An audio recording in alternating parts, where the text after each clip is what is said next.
Olá, bom dia a todos. Meu nome é Maria Luciana Souza, eu sou diretora de Inclusão Digital e Inovação da UAB-RJ e hoje eu estou aqui com uma presença bacanérrima, a quem eu agradeço já de pronto, porque para que vocês vejam que tecnologia não é algo que é um problema para uns e outros não.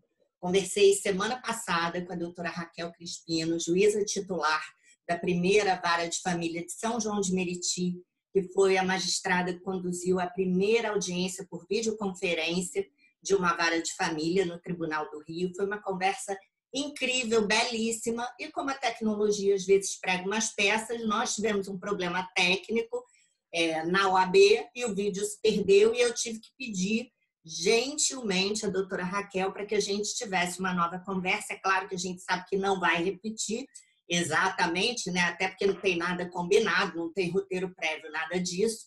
Mas, enfim, doutora Raquel, muitíssimo bem-vinda e, novamente, obrigada pela generosidade de conversar com a advocacia fluminense, que está no Brasil, né? Doutora Maria Luciana, muito obrigada pelo convite. Fico muito contente de ter essa interlocução com a OAB. Os advogados são essenciais, são importantíssimos no nosso trabalho, são importantíssimos no trabalho do Poder Judiciário. Não haveria juízes sem advogados, não haveria advogados sem juízes, a gente precisa uns dos outros e esse momento é um momento que exige de nós essa dedicação na nossa comunicação. Então, é uma oportunidade boa de conversarmos sobre os desafios dos juízes com as audiências por videoconferência e sobre essas nossas dúvidas, sobre as questões que são colocadas para nós. Eu agradeço o convite. Nós que agradecemos a participação.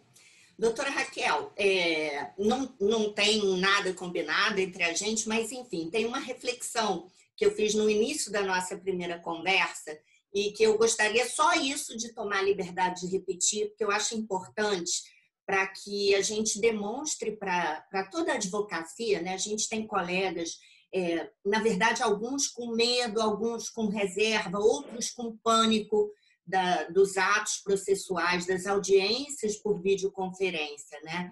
E aí, no início da nossa primeira conversa, eu ousei trazer uma fala da ministra Carmen Lúcia, que eu ouvi no final do ano passado, quando eu tive a possibilidade de participar de um evento em que ela era uma das palestrantes, e que era para um grupo chamado Mulheres do Brasil, tá? E aí a ministra, de uma forma também muito sensível, ela mencionou que tecnologia nenhuma vai substituir o olhar humano, porque o olhar humano tem afeto e afeto não se digitaliza, não é? Então, assim, eu imagino que para uma juíza de uma vara de família, aonde ali, principalmente, acho que de todas as matérias que o ser humano pode ser incapaz de conciliar e necessitar do auxílio do judiciário, nenhuma outra tem mais afeto do que as que estão sob competência de uma vara de família, né? E aí eu gostaria de ouvir a senhora sobre essa assertiva da nossa ministra. Eu gosto muito da reflexão dela. Afeto não se digitaliza. E aí me parece que a gente tem aí a tecnologia em várias aplicações diferentes. E eu me lembro, há 10, 15 anos atrás, eu tive a oportunidade de fazer um curso, eu já sou juíza há muitos anos, né, há 23 anos. Eu tive a oportunidade de fazer um curso sobre humanismo, ciências sociais para magistrados, e havia uma das aulas do curso foi o impacto da tecnologia no poder judiciário, nas decisões judiciais. E o que o professor pesquisava e o que ele falou para a gente no dia foi o impacto do acesso à jurisprudência de forma mais fácil. Então, olha como era diferente a preocupação de 15 anos atrás. A gente sabe que no passado a jurisprudência era produzida e era publicada de forma muito mais lenta, então as decisões dos tribunais superiores eram encadernadas, feitos livros, algumas pessoas compravam o livro muitos meses depois da decisão ter sido proferida. Depois houve uma modernização, começaram as revistas de jurisprudência, algumas pessoas, as que tinham mais recursos, assinavam as revistas de jurisprudência, e a tecnologia fez com que a jurisprudência se soubesse de um dia para o outro atualmente, né? Então, com a internet, com a universalização de acesso à internet, A decisão tomada ontem, hoje já se sabe, toda a comunidade jurídica tem acesso, independentemente das pessoas terem mais recursos, menos recursos, advogados de maiores escritórios ou de menores escritórios. E isso tudo tinha um impacto que foi avaliado há 15 anos atrás. Isso é um dos impactos. A gente vislumbra também a questão tão conversada, que eu acho que é o objeto dessa reflexão da ministra Carmen Lúcia, que foi a questão, que é a questão da inteligência artificial.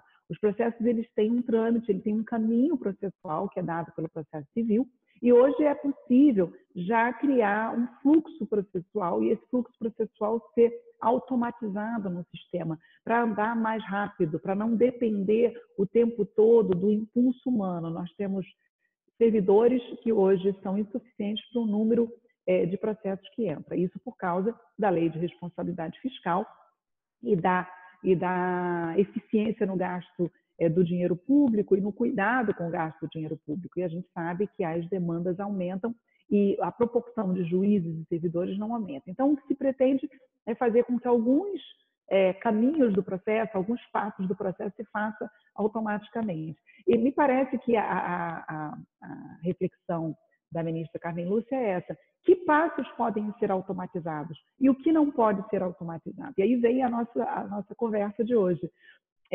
A audiência, a oralidade. Não é possível um computador fazer uma audiência, não é possível deixar de ter esse afeto. É necessário um ser humano com outro ser humano. É necessário esse contato. E como juíza de família, eu posso afirmar que alguns casos, algumas questões são trazidas no papel, por mais que advogados, defensores públicos sejam fidedignos na descrição, eu só vou conseguir perceber a solução adequada para aquele momento com o contato pessoal. Vou dar um exemplo. É o caso dos acordos provisórios em vara de família. Desde que eu sou juíza de família, eu tenho recorrido muito aos acordos provisórios. Às vezes é muito difícil as pessoas vislumbrarem o acordo definitivo no momento da dor, do luto, da perda do casamento, da dor do amor, né? Aquele momento é muito difícil fazer um pacto que vá ser definitivo. Mas é muito comum, quando nós oferecemos e percebemos essa dor, e essa dor só se percebe em audiência, que a gente proponha acordos provisórios. E essa percepção é um acordo provisório ou é um acordo definitivo? Ou não é possível o acordo? Isso só é possível fazer em audiências. Então, eu tenho usado muitos acordos provisórios de guarda compartilhada, acordos provisórios de convivência familiar, do pai ou da mãe que não reside com a criança diretamente.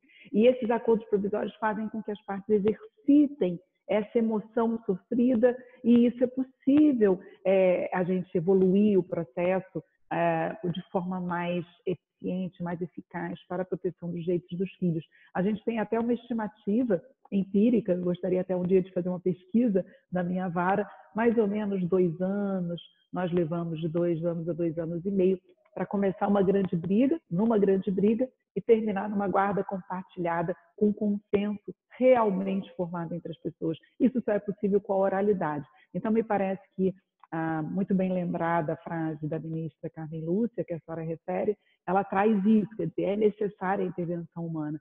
Se há casos e processos e competências jurisdicionais em que é possível a gente usar a inteligência artificial, haverá outros em que essa inteligência vai ter uma utilização mais restrita. É claro que também na vara de família a gente pode automatizar alguns processamentos, agilizar alguns passos processuais, mas a audiência nos parece essencial. Até por esse motivo a gente resolveu fazer audiência, porque nós sabíamos que a vara de família, ela, por mais que a gente tivesse ali um gap, eu fiquei trabalhando durante 5 semanas sem audiências. Então, há trabalho, porque é um trabalho, tem muita conclusão, tem muita coisa para resolver. Mas a gente precisa ter uma percepção de que ia chegar um momento que ela ia parar. Ia chegar um momento que a gente não conseguiria continuar sem a audiência. Então, a gente começou a exercitar. Ainda estamos no início, mas é já uma tentativa de dar seguimento a alguns tipos de processos que não teriam segmento, não houvesse essa oralidade. era mais ou menos isso que eu ia perguntar. Na verdade, era por esse caminho, porque assim, logo que essa situação pandêmica começou, né, nós tivemos a resolução do CNJ recomendando até que não fossem interrompidos alguns trâmites, disponibilizando logo na sequência a plataforma Cisco Webex, mas deixando claro que era uma faculdade também. E aí, a senhora, como uma juíza em São João de Meriti, minha amada Meriti, minha terra natal, mas que, como qualquer cidade de uma região metropolitana, de uma capital, com a importância do Rio de Janeiro, né? Você tem muitas situações ali de pessoas que têm uma situação financeira muito confortável, mas de outros que necessitam, de fato, de uma urgência no provimento jurisdicional. E por mais que a gente tenha todas as questões de saúde, de cuidar das partes, dos serventuários, dos advogados, porque afinal somos todos humanos e todos sujeitos ao infortúnio da Covid, nós temos situações ali que, por exemplo, a primeira audiência que a senhora realizou tratava-se de uma ação de alimentos de uma criança de 5 anos, segundo eu li a notícia do TJ, né? E aí a gente não dá para você falar para a criança de 5 anos, olha, espera, para a mãe que às vezes está numa situação grave ali também de recursos financeiros, vamos esperar a pandemia passar ou vamos aguardar porque o advogado não está preparado, ou vamos aguardar porque a internet não está boa, mas enfim, eu acho que a frase mais importante para isso tudo é vamos tentar, né? Conciliar tudo. E aí eu queria ouvir da senhora, em que momento a senhora teve esse start de vamos tentar e como é que foi a receptividade das partes, né? Porque como eu falei agora no início dessa fala, eu, por exemplo, na função que eu exerço na ordem, eu recebo muitos contatos de colegas muito temerosos e achando que é obrigatório e angustiados, porque, Luciana, eu não tenho internet que vá suportar uma conexão de vídeo. Meu cliente, eu tenho muito mau contato com o celular, eu ligo para um vizinho que dá o recado. Então, assim, as pessoas, tudo que é novo assusta, né? Então, a gente já vem no momento aí, a gente tem a novidade da pandemia, que não é uma novidade boa, acho que nenhum de nós imaginava nunca viver esse momento. A gente tem a novidade da intensificação da sociedade da informação, acho que Castells lá, que foi o primeiro a trabalhar esse conceito ainda como sociedade informacional, nunca previu essa virada de chave em coisas de 1 a 2 semanas, empresas inteiras colocaram seus staffs para produzir em casa, o tribunal virou a chave e a gente tem aí os números do TJ do Rio que não deixam dúvidas de que todo o time está trabalhando duro. E aí a gente tem a questão do medo também das partes que estão fora. E aí que partes seriam essas? Os advogados e as efetivas partes do processo. Isso, sim. A senhora está tocando em vários aspectos dessa questão. Eu vou falar do pragmático da minha vara para nós chegarmos a essa parte reflexiva do acesso à justiça, né, de todos, dessa insegurança que as pessoas às vezes têm no acesso. A nossa decisão, ela se deveu, além de nós termos uma experiência em vara de família e sabermos que a oralidade ela é necessária e que haveria alguns processos que ficariam paralisados, a nossa decisão se deveu ao fato que em 5 semanas de interrupção de atendimento presencial nos fóruns, eu já estava com 270 ações, processos, esperando audiências.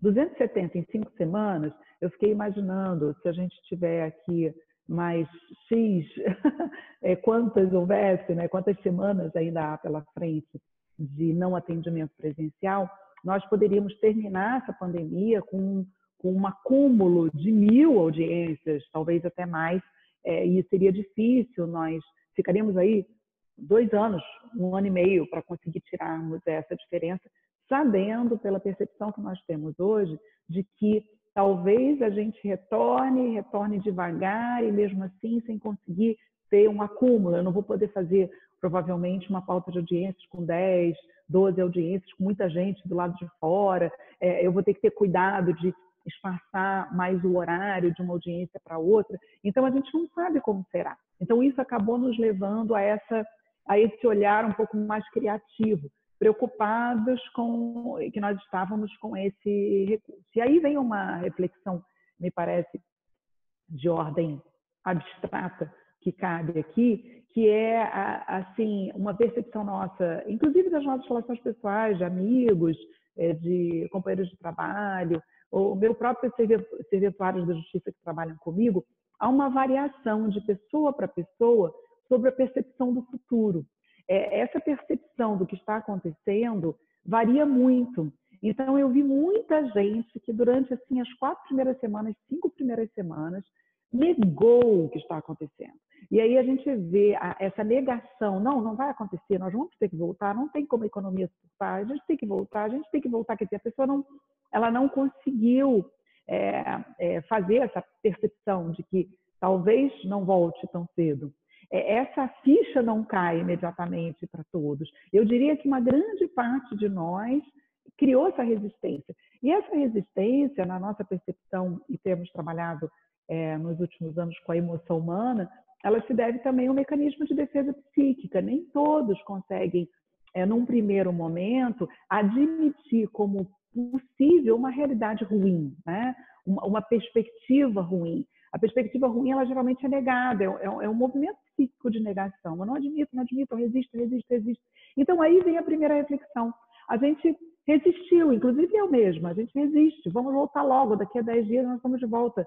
E a gente, apesar das notícias dos outros países, a gente manteve, muitos de nós, essa postura de resistência a perspectivas mais longas de afastamento de suspensão dos trabalhos presenciais. Então, quando a gente não admite esse futuro mais longo, médio e longo prazo, a gente toma decisões de curto prazo. E as decisões de curto prazo são sempre decisões autolimitadas. Quando a gente começa a ter uma percepção maior de médio e longo prazo, a gente tem condições de tomar decisões de médio e longo prazo. Então, me parece que agora a gente está começando a se inteirar de que a pandemia é um fato gravíssimo da humanidade nos últimos 100 anos, um dos que mais impactou o nosso cotidiano, toda a humanidade. Todos nós estamos, de alguma forma, impactadíssimos com o que está acontecendo. Então, assim, essa variação, não é que nós tenhamos sido a primeira juíza a fazer isso. Nós tivemos colegas, eu tenho o dever de transparência e lealdade de dizer que a Justiça do Trabalho começou antes do Rio de Janeiro. Então, a gente tem o SEJUSC, o Centro Judiciário de Solução de Conflitos e Cidadania do TRT, começou a fazer audiência 15 dias antes de nós. E foi com ele que eu troquei ideias, esse colega, juiz do trabalho, que me recebeu numa das audiências, as audiências são públicas, me recebeu numa das audiências, e eu percebi como ele fazia, para a gente tentar fazer também. Uma outra coisa que nós percebemos é que os atos normativos que saíram, tanto do CNJ quanto do nosso tribunal, eles tinham no final sempre uma cláusula geral dizendo que o juiz deveria procurar fazer o trabalho de modo remoto. Não havia nenhum impedimento que se fizesse audiência, não havia impedimento. E mais ou menos uns 15 dias, 10 a 15 dias antes de eu fazer a primeira audiência, que aconteceu no dia 29 de abril, na primeira vara de família de São João, mais ou menos uns 10 dias antes, de 15 a 10 dias antes, nós recebemos um link, um e-mail do CNJ, os juízes brasileiros, oferecendo a plataforma Cisco WebEx, que é a plataforma que foi sugerida pelo CNJ para a realização das audiências. E eu me inscrevi na plataforma imediatamente e entendi esses sinais e disse o seguinte: bom, não tem nada vedando. As notícias nos dizem que vai demorar muito. E a gente recebe do CNJ um link de uma plataforma para fazer audiências, é como se a gente tivesse um aval para fazer audiências. Então, assim, e foi aí que eu comecei a pensar como fazer. É claro que existe todo um problema das intimações dessas testemunhas, não, das partes, dos advogados, como fazer. Então, eu tenho um telefone institucional e ele está com a minha secretária, que mora inclusive em São João de Meriti, e essa secretária, uma das minhas secretárias, é a pessoa que está fazendo esse contato com as partes. O nosso cuidado, desde o início, é fazer consensualmente se qualquer das partes ou seus patronos apresentar qualquer tipo de resistência, ou resistência porque não quer participar, ou resistência porque não pode participar, ou porque não sabe, ou porque não tem acesso à tecnologia, a nossa postura é não fazermos audiência. Então, é ali um pacto de consensualidade. Essa consensualidade se apresenta previamente no primeiro contato telefônico, depois nós mandamos uma mensagem pelo WhatsApp ou por e-mail com toda a orientação de como a audiência, sendo aceita, né, com toda a orientação de como a audiência vai acontecer, mas nós estamos tomando cuidado de, no início da audiência da videoconferência, novamente rever esse ajuste e reconfirmar com as pessoas essa possibilidade, essa vontade de elas participarem daquele ato. Qual foi a receptividade? Muito melhor do que a gente poderia imaginar. Então, a minha secretária tem ligado, explicado, e advogados têm se mostrado bastante, alguns surpreendidos, mas vamos fazer audiência por vídeo? Sim, por vídeo. As partes muito tranquilas, e especialmente esse caso dessa criança, que foi a primeira audiência, um alimentos de uma criança de 5 anos, é uma criança de 5 anos que tem pais jovens. Esses jovens é o que a gente chama de nativos digitais.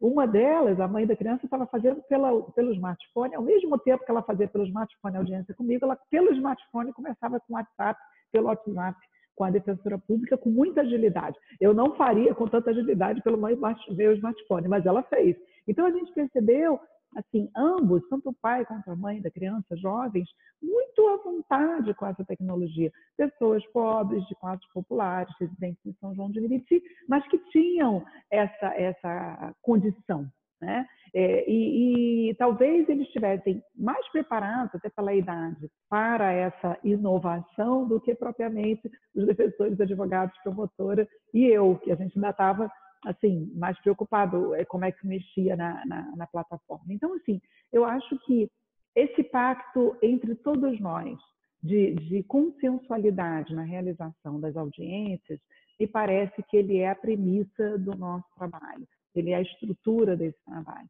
E esse pacto, da nossa parte, em São João de Meriti, da parte do juízo da primeira vara de família, será atendido para a gente conseguir fazer um ato gentil, simpático, superando as dificuldades que um e outro possam ter no acesso à plataforma. É uma plataforma interessante, ela tem um espaço, ela tem a possibilidade do administrador da plataforma, na realidade eu, uma secretária, exercemos essa função de controlar a entrada. Então, existe o que a gente chama de lobby, é um espaço anterior à entrada na plataforma, e aí a entrada na sala, né? Então, a sala de audiências, o controle é feito por nós.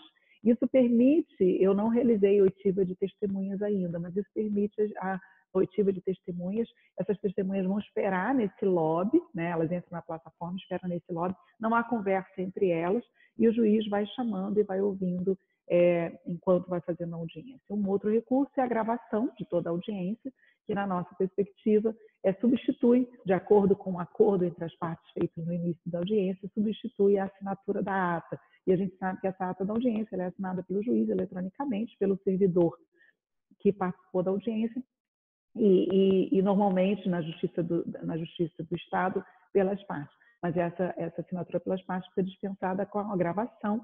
Essa gravação fica disponível, por enquanto, no gabinete do juízo, mas posteriormente será disponibilizada no processo ou no PJ Mídia, que é um recurso do CNJ que permitirá esse acesso. Então, a gente está superando aos pouquinhos as dificuldades, mas eu penso que nós temos uma boa perspectiva pela frente. Já fiz um segundo dia de audiências, na próxima quarta já vou fazer o terceiro dia de audiências.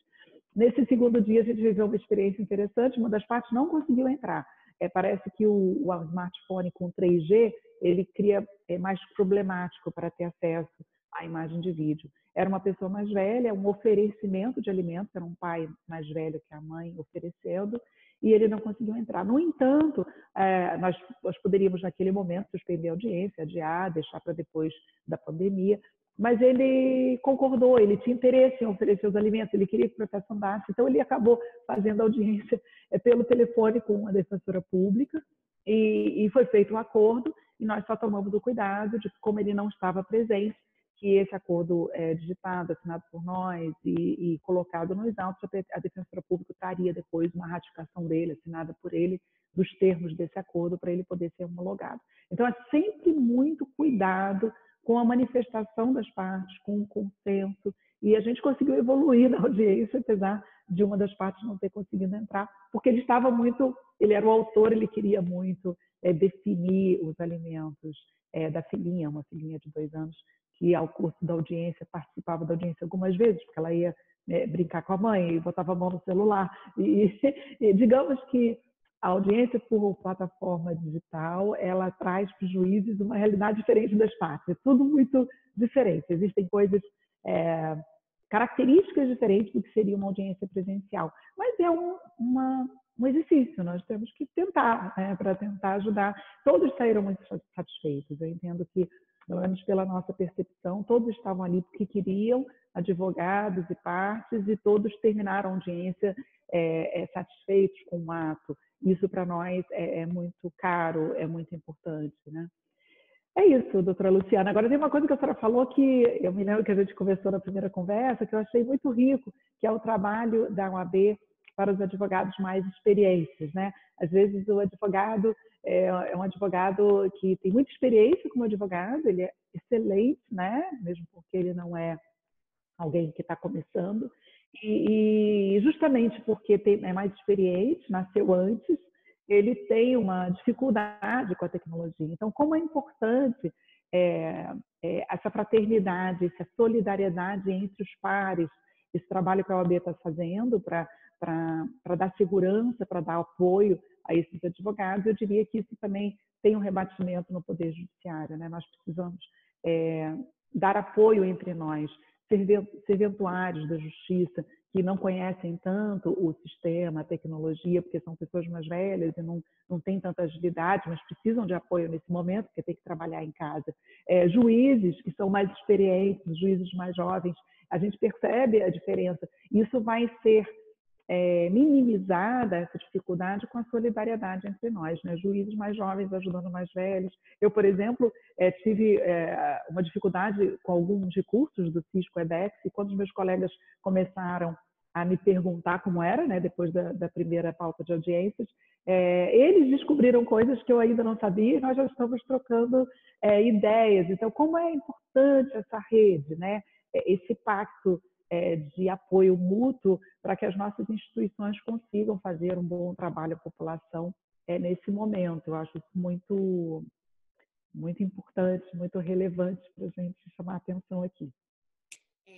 E é interessante, que bom que a senhora gravou, né? Ficou esse nosso trabalho na memória, porque realmente eu acho que a pandemia, dentre tantas verdades ocultas, né, na nossa sociedade, tem uma que de fato ela escancarou, é a necessidade da gente viver fora da nossa bolha, de estender, ainda que à distância, né, em razão do isolamento social, que a gente estenda a mão ao próximo e que nós nos ajudemos muito. E aí, uma coisa que eu falo há muito tempo, eu faço parte do projeto de inclusão digital, olha, inclusão social ainda não, inclusão digital da Ordem há quase 8 anos, e uma coisa que eu sempre falei em aula, que eu sempre falei com os colegas, é que a gente precisa se ajudar, né? Aquele colega que às vezes é mais novo e tem arrogância da juventude, olha às vezes para um mais velho que tem dificuldade com tecnologia, com certo desdém, ou aquele que tem longa estrada e olha para aquele mais jovem com desdém pela inexperiência, né? Que a gente não tenha esse olhar diferenciado para o próximo. Cada um tem uma aptidão um pouco mais aflorada, um em razão da geração na qual nasceram, outros pelo caminho percorrido, mas que a gente se ajude de fato, né? Que a gente crie essa rede, até porque nós, atores, né, do direito, sejam magistrados, sejam serventuários, sejam um advogado, mas, enfim, a gente está ali defendendo interesses que não são os nossos, né? E para o advogado, eu acho que o munus é um pouco menos árduo, no sentido de que o advogado pode se apaixonar pela causa, uma coisa que não é permitida ao juiz, né? Então, a gente pode trabalhar com o que a gente acredita, com o que nos seduz, o que nos comove, ao passo que ao magistrado não é conferida essa liberdade. Mas, doutora Raquel, eu queria chamar a atenção para o seguinte, a sua fala, toda, né, a sua conversa, a senhora por si é uma pessoa muito generosa, que quem advoga em São João de Meriti, eu que lhe contei que uma das minhas primeiras audiências na minha carreira foi com a senhora e eu a tenho num lugarzinho de muito boa memória, num capítulo muito bom da minha vida.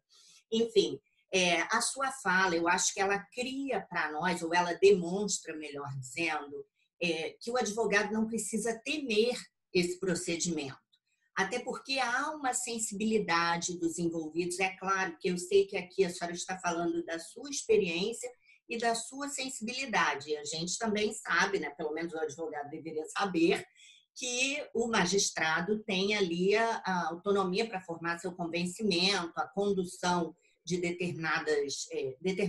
dos atos processuais em conformidade com a lei, mas ninguém está aqui dizendo que as pessoas serão obrigadas. Por exemplo, quando a senhora nos conta que esse pai é um pouco mais velho, primeiro já é alguém para a gente admirar, né? Que num mundo aí onde um monte de gente corre, ele vai lá e oferece os alimentos e quer colaborar, nada mais justo, né? Lamentável que a gente celebre esse tipo de atitude, porque há pessoas que não as têm. Mas, enfim, a gente percebe ali que, de fato, a gente atendeu ao princípio do melhor interesse da criança, que é o que deve nortear, né? É o que deve dar-se a maior importância. Então, acho que a sua fala traz esse acalento, né? Para que o advogado não entre em pânico, que não, a gente vai ser obrigado. E uma outra questão, que aqui talvez eu até leve algumas pancadinhas dos meus pares, mas, enfim, é a minha opinião, também não posso deixar de dá-la. O que acontece é o seguinte, aos que defendem simplesmente, o meu cliente é muito humilde, e às vezes, para exatamente esse cliente que é muito humilde, o deslocamento até o fórum talvez seja mais oneroso do que participar de um ato à distância. Por quê? Porque hoje em dia, praticamente todo mundo tem um celular com acesso à internet. E se não conseguir estabelecer essa conexão, como a senhora bem alertou, o ato não vai prosseguir. Ninguém vai obrigar a permanecer naquele ato processual, naquela audiência, se por motivos técnicos a pessoa não conseguir permanecer na conexão, ou, como no caso do pai que a senhora nos contou, ele mesmo não autorizar e continuar ali em contato com o seu defensor, que nesse caso era uma defensora pública, mas poderia ser um advogado. Então, assim... Poderia ser um advogado. Poderia ser um advogado, exatamente. Então, assim, que a gente não se amedronte, que a gente não veja isso de uma forma ruim, porque principalmente quando a gente fala num universo de pessoas que neste momento até tem o agravamento de suas condições financeiras, a pessoa que tem um filho pequeno e não precisa deixar com um vizinho, deixar com uma mãe, até aumentando o risco de contágio dessa criança para se deslocar a um fórum, para participar de uma audiência. Então, assim, se a gente pensar fora da bolha do nosso universo, a gente vai percebendo que o ato ele traz benefício para todas as partes, né? Desde que, é claro, ninguém se sinta prejudicado. Assim, a gente percebe que essa resistência à inovação, ao que é novo, ao que é diferente, isso nos acompanha na vida, desde a infância, né? A gente percebe, assim, quem tem contato com crianças ou teve a oportunidade de ter filhos ou de conviver com crianças pequenas, sabe que crianças, algumas se adaptam à escola rapidamente, outras levam muito tempo para se adaptar à escola, né? Então, o que é essa peculiaridade humana que faz com que alguns se adaptem fácil às inovações e outros não? Eu diria até que essa característica ela não tem relação com a idade, né? Ela pode ser uma pessoa mais velha, que seja mais adaptável, né? Ela vai ter o desafio, ela não vai entender, mas ela vai procurar, ela vai ter aquele gás para aprender, com todas as dificuldades que isso possa trazer. E existem pessoas sistemas mais novos, mais resistentes às mudanças, apesar de serem nativos digitais. Então, assim, existe também uma outra característica para além da tecnologia, que é da natureza humana, que diz o quanto ela resiste à inovação. Me parece que isso tudo, nesse momento, está sendo trazido à nossa reflexão. Quer dizer, são características pessoais, a característica da resistência, a perspectiva ruim, quer dizer, os sistemas de bloqueio de negação. Isso é muito, isso está aí, nós estamos observando, nós estamos percebendo em nós estamos percebendo nos outros. A dificuldade com as inovações, o quanto a tecnologia vai nos afetar. Então, eu diria à senhora que me parece que a pandemia deixará marcas muito graves, não só nos traumas dos entes queridos, das pessoas conhecidas, no número de mortos que uma nação vai ter, nem na economia, no desemprego, na quebra de empresas, isso tudo vai acontecer, mas vai deixar marcas também na forma de nós percebermos essas inovações. Me parece que, quando a senhora fala que algumas pessoas estão extremamente oneradas no comparecimento pessoal às audiências, me parece que, passada a pandemia, estando todos nós numa vida considerada normal, com atendimento presencial, nós vamos usar mais as audiências por videoconferência. E eu confesso à senhora, depois de realizar essa audiência de videoconferência, eu me lembrei que eu já havia realizado uma, deve fazer talvez uns 5 meses, talvez uns 6 meses antes da pandemia. Eu realizei uma audiência com uma pessoa que estava nos Estados Unidos, havia pedido dele expresso, concordância da parte contrária. Nós fizemos uma IJ com motivo de testemunhas e a parte estava nos Estados Unidos e havia um pedido de depoimento pessoal da parte autora e ele não tinha como sair de lá naquele momento. Extremamente oneroso. E a audiência se realizou com a videoconferência, a participação dele através da videoconferência, com perguntas e tudo, e aquilo tudo é consignado em ata. Não foi pela Cisco Webex, mas já foi uma participação feita por um celular constando em ata. Então, naquele momento, eu não tinha o recurso do Cisco Webex, mas daqui para frente, talvez a gente se utilize mais em benefício até das partes, que elas possam ser atendidas de uma forma menos onerosa para elas. Eu só acho que a gente deve reportar, quando a gente fala isso, para que não haja uma reação, não, vamos fazer tudo por videoconferência, não é isso. Tem que reportar a fala da ministra Carmen Lúcia, né? Há uma perda. É diferente a experiência da audiência por vídeo. Há uma perda.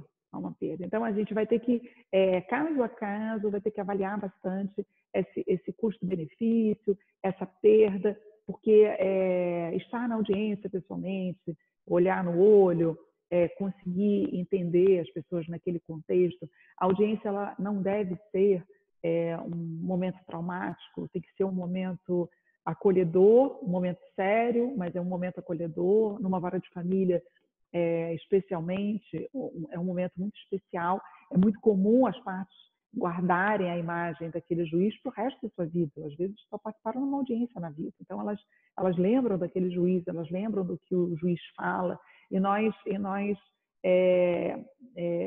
percebemos isso. Assim, eu, particularmente, quer dizer, na minha carreira de 23 anos de magistratura, a audiência sempre foi uma das atividades que eu mais gostei de fazer. Assim, eu gosto muito do atendimento presencial. Então, eu acho que a gente vai aprender depois. São desafios, a gente não pode se antecipar o que virá, mas eu acho que quando você tem outras opções, você consegue conduzir o processo melhor. Inclusive, todo esse investimento que o Tribunal de Justiça está fazendo em tecnologia, todo o investimento que os próprios advogados estão fazendo na estruturação dos seus escritórios, né, para ter acesso à tecnologia, isso tudo vai ser um ganho.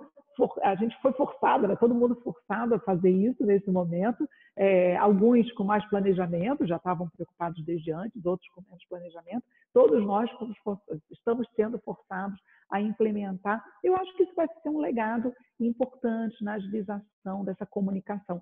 Então, sempre assim, pensando, e talvez essa a nossa percepção do Poder Judiciário, comunicar, né? Comunicar, conectar, fazer com que pessoas se compreendam, que o advogado compreenda o juiz e as suas dificuldades no nosso sistema de justiça, que o juiz compreenda o advogado empaticamente, quais são os desafios da vida de um advogado, porque às vezes tem audiência em São João, tem outra audiência na mesma tarde em Duque de Caxias, e depois tem que ir para o Rio de Janeiro. Então, assim, é tão difícil a vida do advogado, por que não sermos empáticos com o advogado?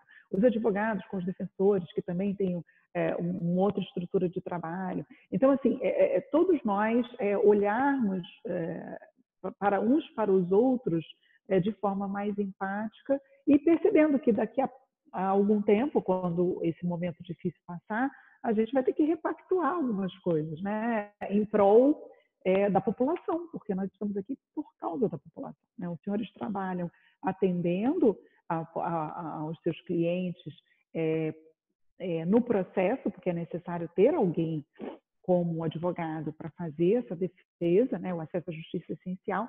Nós, juízes, com essa função de pacificar conflitos, tomar decisões, dizer quem tem direito, quem não tem, garantir a efetividade dos direitos, cada um no seu lugar, vamos ter que nos comunicar muito. E a tecnologia, ela também facilita a comunicação. Então, eu penso que ela seja muito bem-vinda, com todos os cuidados que a gente deva tomar para não tornar as relações impessoais, para não mecanizar, para não perder o afeto, porque essa relação que nos liga é a relação de afeto. Na realidade, o afeto, no sentido técnico, né, ele não é o amor.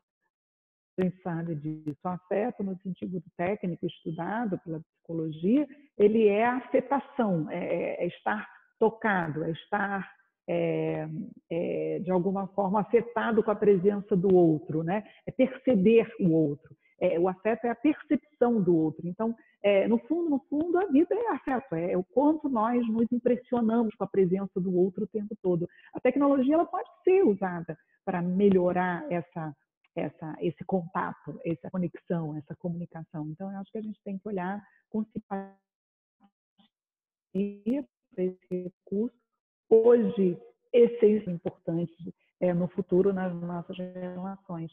Esses contatos pelo telefone, os contatos pelo Zap. Eu, na realidade, sempre gostei muito da tecnologia e há mais de um ano, como eu tenho muita dificuldade em São João de Meriti de fazer contato com as partes, os oficiais de justiça têm muita dificuldade de entrar em algumas comunidades, a gente sabe que São João de Meriti, a Baixada como um todo, está cheio de problemas, a própria intimação para AR é muito difícil. Eu usava muito o telefone WhatsApp do tribunal, do telefone institucional, já estava usando isso, numa tentativa de que o comparecimento das partes das audiências fosse um comparecimento maior.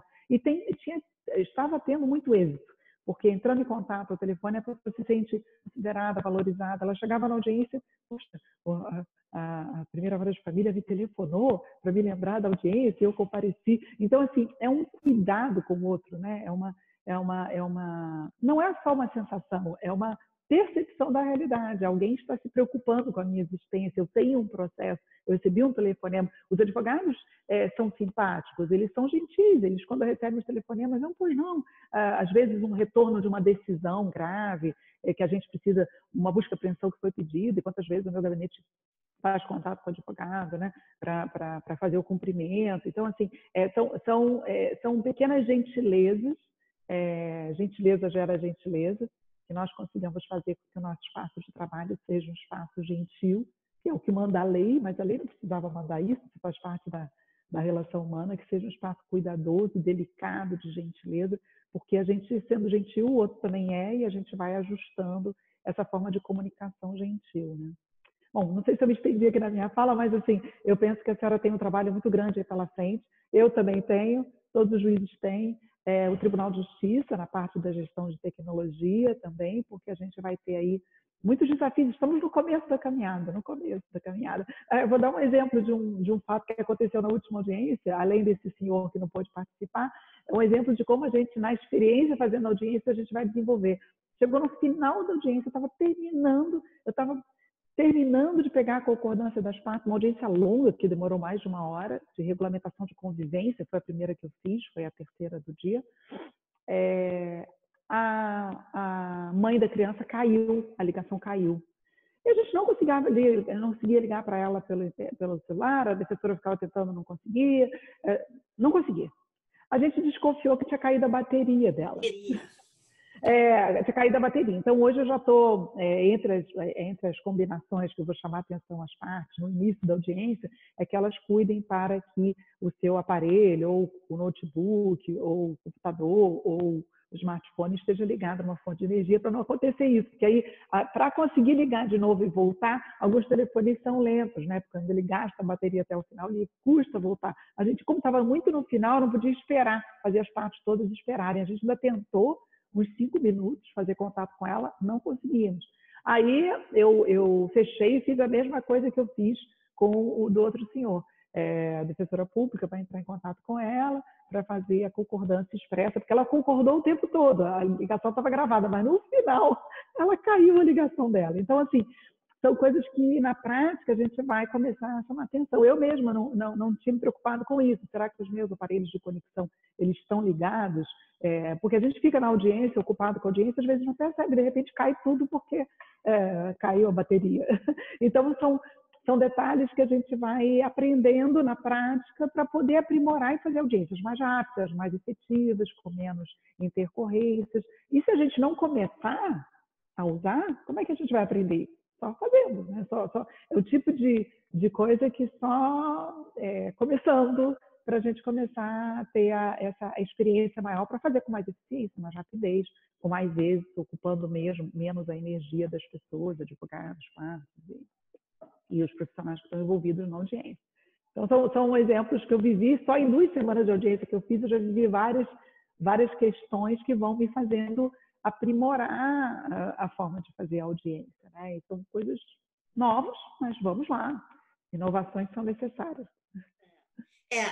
Doutora Raquel, assim, eu acho que a sua fala demonstra muito o acolhimento da primeira vara de família de São João de Meriti, até esse cuidado, esse alerta de que, olha, presta atenção no nível de energia, na bateria, são pequenas coisas que eu acho que acolhem, que fazem a diferença e que demonstram para as partes e para os advogados que um processo, acima de tudo, principalmente numa vara de família, são vidas envolvidas, né? Então, não há nenhuma tratativa automática, nenhuma imposição e nenhuma expectativa de que tudo seja perfeito e que tudo tenha aquele rito do 1, 2, 3 e que ninguém passe do 1 para o 3 e volte para o 2. Então, acho que essa humanização, essa forma sensível que a senhora está conduzindo, essa inovação da primeira vara de família de São João, e aqui eu fico felicíssima por saber que é na minha Meriti que isso está acontecendo, por conhecer a realidade local, por saber as dificuldades, por saber o quanto a situação social de São João de Meriti se agravou na última década em razão de questões de segurança pública e tantas outras.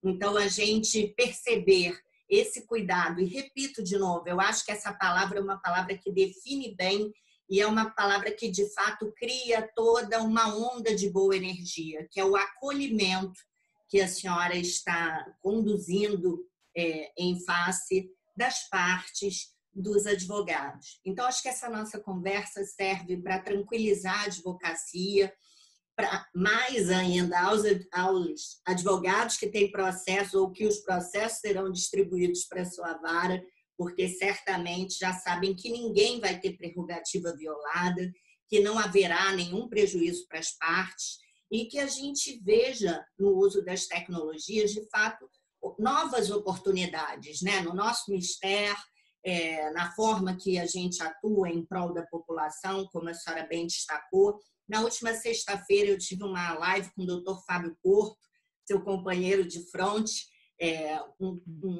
um magistrado que tem também muita importância no projeto de inclusão digital da Ordem, tendo em vista que é uma das pessoas, né, no tribunal que está à frente dessa parte de tecnologia.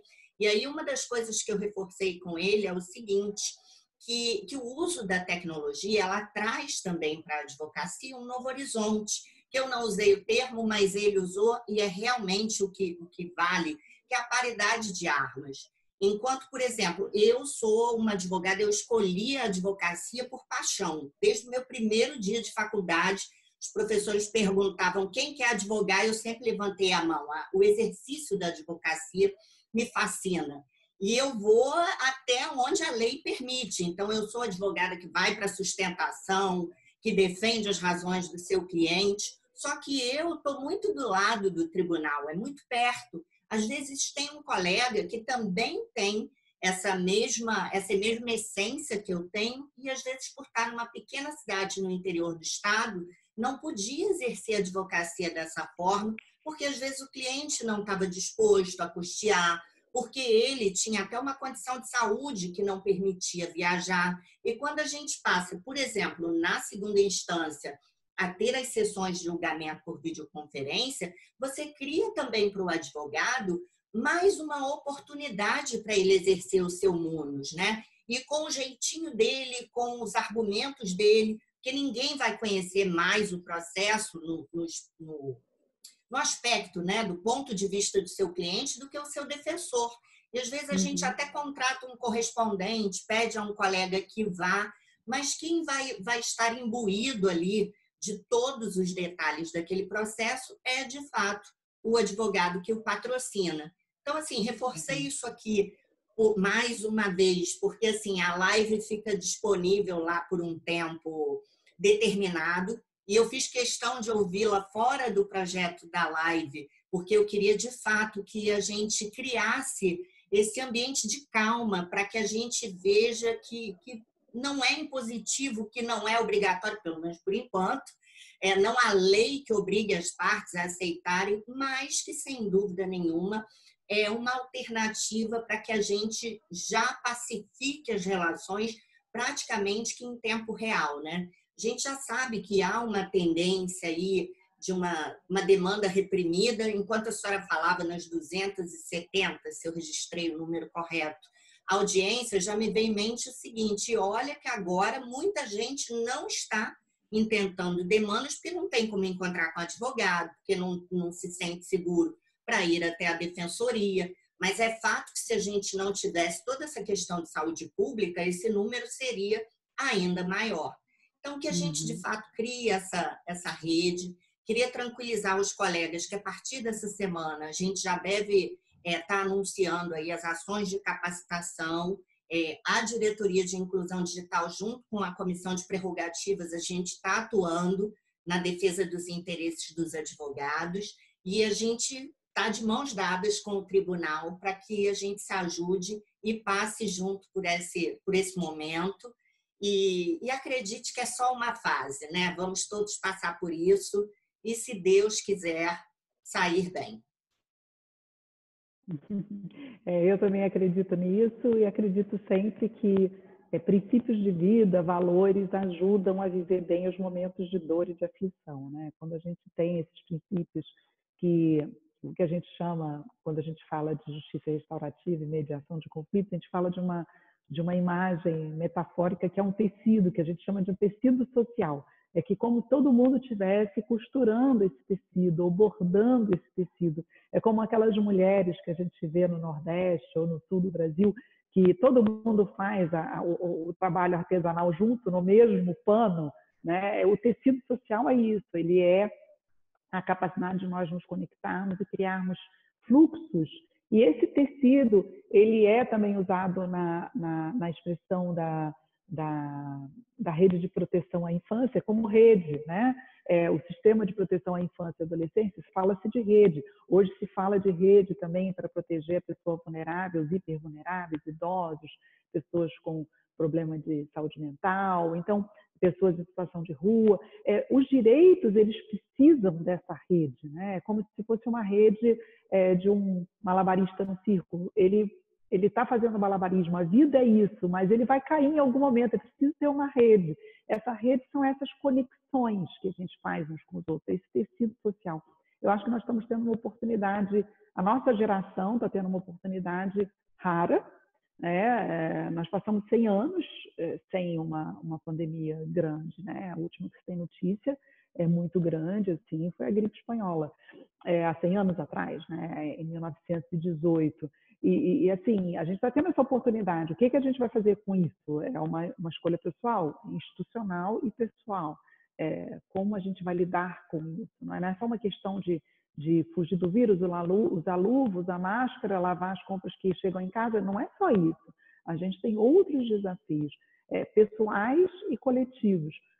Como nós vamos conduzir esses desafios? Então, assim, eu acho que essas reflexões são reflexões importantes nesse momento. Mais uma vez, parabenizo a OAB por essa existência dessa proposta, desse programa interno que fala de inovação e que apoia e que conversa sobre esse assunto, que é a tarefa que a senhora está fazendo aí, e fico muito contente em conhecer melhor isso através da senhora e através dessa nossa conversa esses dias, porque realmente acho extremamente valorosa essa atividade. Acho que qualquer atividade que seja de apoio em qualquer área que a gente esteja vivendo, para nós é apoio, acolhimento, solidariedade, são palavras que a gente deve usar bastante, né?